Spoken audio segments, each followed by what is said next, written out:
1 Samuel chapter 18. After finishing his conversation with Saul, Jonathan's soul became intertwined with David's, and Jonathan loved David as deeply as he loved himself. On that day, Saul would not allow David to return to his father's house. He took him under his care.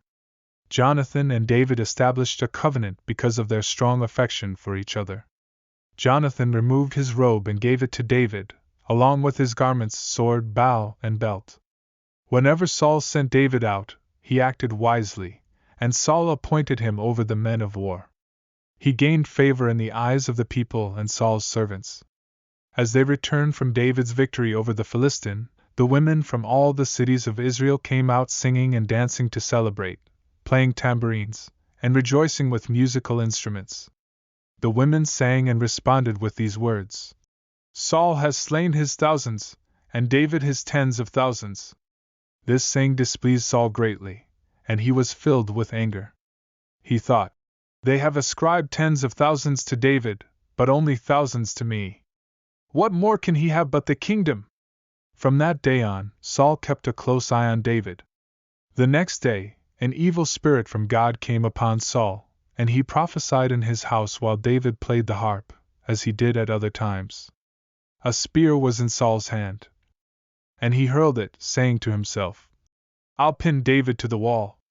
But David eluded him twice. Saul was afraid of David because the Lord was with David but had departed from Saul.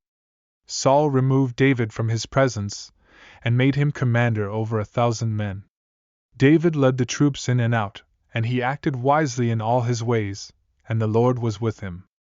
Saul saw that David was very successful, and he became even more afraid of him. But all Israel and Judah loved David because he led them in and out on their campaigns. Saul said to David, "Here is my older daughter Merab. I will give her to you in marriage. Only serve me bravely and fight the battles of the Lord." For Saul thought, "Let not my own hand be against him, but let the hand of the Philistines be against him." David replied to Saul, "Who am I, and what is my family or my father's clan in Israel, that I should become the king's son-in-law?" But when the time came for Merab, Saul's daughter, to be given to David, she was given in marriage to Adriel the Meholathite instead. Now Michal, Saul's daughter, loved David. When this was reported to Saul, he was pleased.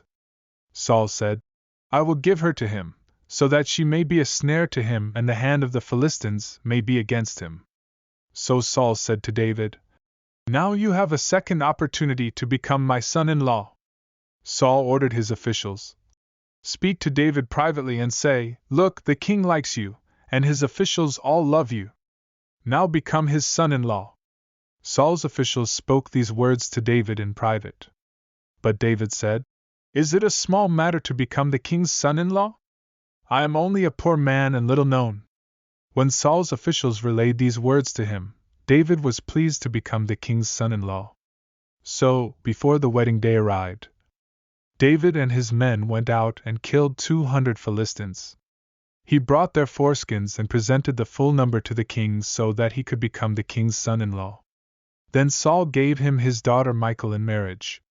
When Saul realized that the Lord was with David and that his daughter Michal loved David, Saul became still more afraid of him, and he remained David's enemy for the rest of his life. The Philistine commanders continued to go out to battle, and as they did, David acted more wisely than all of Saul's servants. So his name became highly esteemed.